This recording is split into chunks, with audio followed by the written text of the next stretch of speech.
Greetings, my friends. This is Melusi Ndhlalambi. Very delighted to give you this thought that I had, a message I thought I would share with you.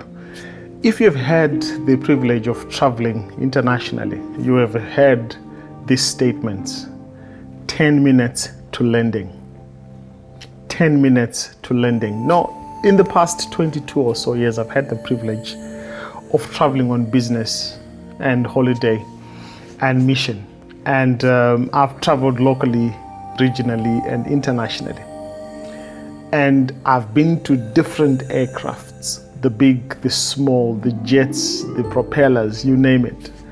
And I've had the privilege of getting into a check-in counter, and the air hostess looks at my boarding pass and says, "Sir, we've upgraded you to business, to enjoy those luxuries." And I've accumulated miles. I've had some airlines offering even credit cards. And one of the things that has really captivated me, obviously, for some of you who have traveled, you also would have had your luggage challenges where you arrive at your destination and your luggage is not there. But one of the things that has really fascinated me, and I wanted to share a word of reflection with you, is the pilot's instructions. When you get in there and the door is closed, you hear this voice coming through the speakers, welcoming you on board. You can't miss the accent. If you're flying on Kenyan Airways, you will hear that East African accent. If you're flying the British, you will hear the British accent. If it's American or South African, you will hear different accents. They will tell you about the type of aircraft you are in. They will even tell you their instructions there of how fast this thing can go, how high it can go, and they will tell you the route they will take and how high they will be flying. They will tell you the distance to the destination. They will even tell you the time it will take to get there and what time, at the local time it is right now where you're going. And so they will tell you about the weather on the route. They will tell you about the obstacles you face along the way, the turbulences, and whether it's going to be a smooth flight or not.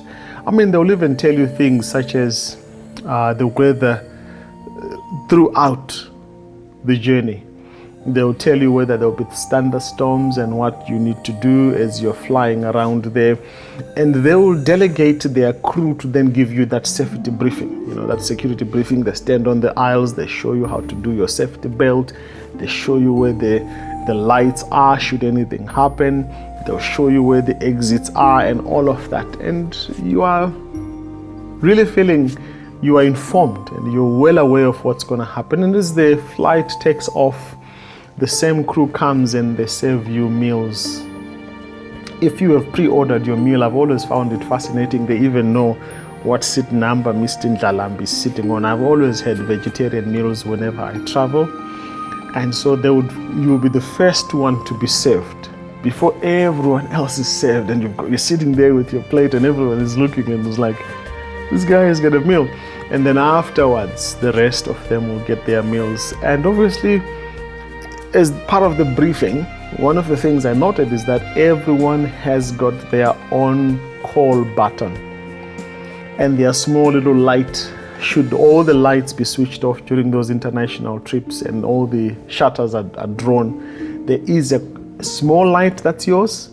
And there's always a small little call button that's always lit. You can always call the crew anytime. And I finally realized that as the flight gets to land, or we are now closer to the place where you're going, you will hear this instruction from the captain: crew members, we are 10 minutes away. Please return to your seats. Cabin crew, 10 minutes to landing. Please return to your seats. And I've always been fascinated, my friends, to realize that statement is so pregnant with lessons that I'm hoping all of us as evangelists, as teachers, as parents, as deacons, as pastors, by bishops, you name our different leadership vocations. We need to pick up lessons from the flight crews, because they do it so well that the whole flight is an experience you don't forget.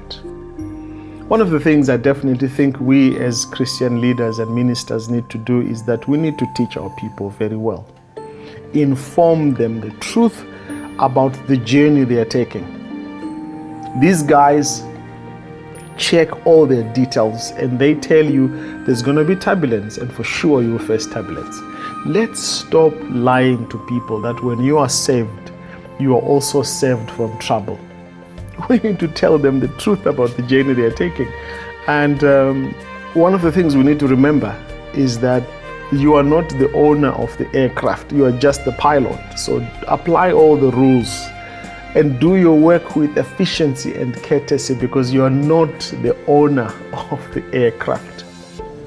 That's so important, my friends, because there are some who feel they are now owning the aircraft when their only job is to pilot others to their destinations. Just take me to where God said you must take me. And by the way, sometimes we take credit for where it's not due. I mean, you can only drop me at the airport. You're not responsible for getting me to my house. I have to make arrangements to get to my house or to my destination and to my conference, to my meeting and whatever it is. So we must know that as pilots, we are limited to how far we can take someone. We can only take them to the cross, but it's up to that person to create the relationship with Jesus for themselves. And so it's important for us to make sure we do our part very well. One of the things I noticed in the aircraft, the pilot will never bother themselves with serving food. No. They actually get served as they focus on their task.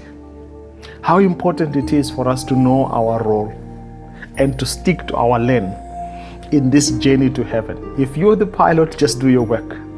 All right? And if you are the air hostess, just stick to what you're supposed to do. Everyone must just do their part and do it exceptionally well.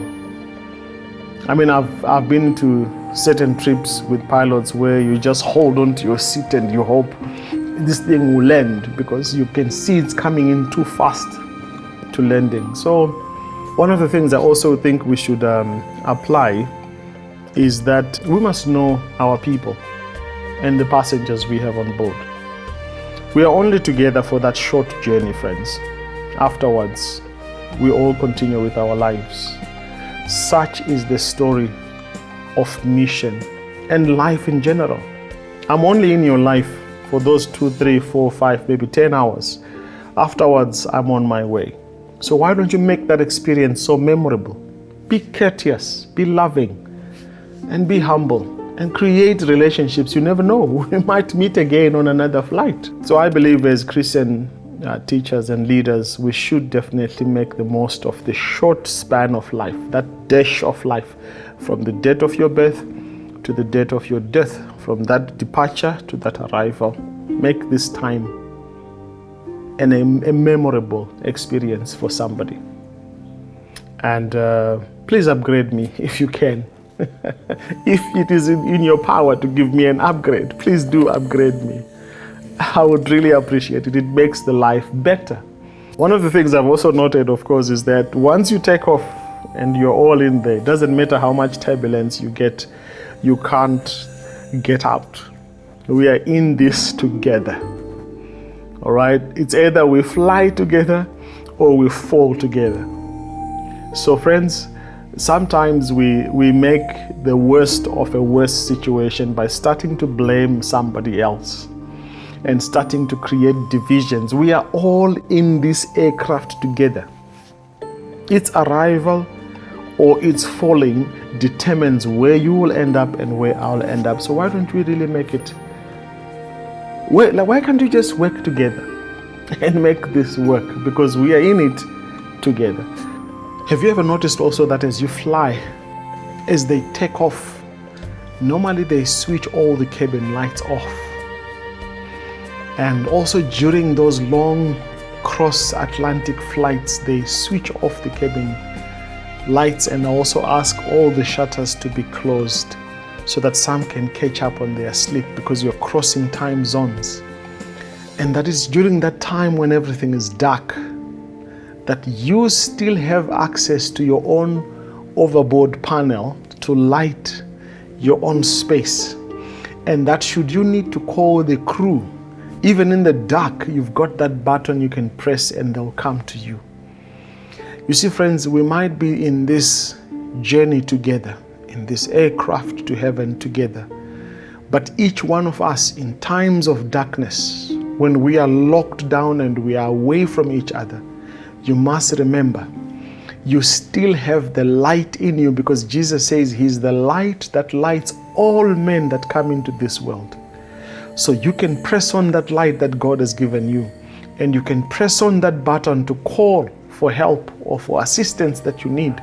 We have prayer 24/7 that's always available. And even when all the cabin lights are off in the aircraft, those two are always on and available for you to press. So press closer to God by yourself. Get the revelation from God for yourself. And should you need help, call upon Him as you journey on this road.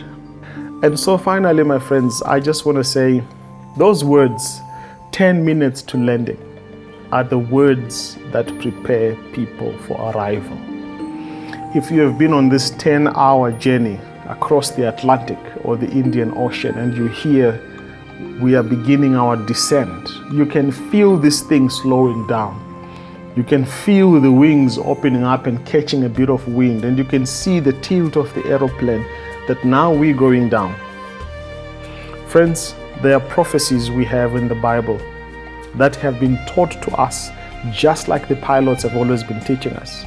We are going to take 10 hours. We know how long it is until Jesus comes. We may not know the day, but when we see the fig leaves budding, we know the season is in for summer or for springtime. So right now I can tell you, my friends, all the prophecies that we know about, all the prophecies we've heard about all these years, we know right now we are approaching the 10 minutes to landing. This thing is going to land anytime. Jesus is coming anytime. How I pray in this message as you're listening to this, if you are a bishop, if you are a pastor, if you are a minister, a leader, or whoever you are, evangelist, let's tell our people that it's 10 minutes to landing.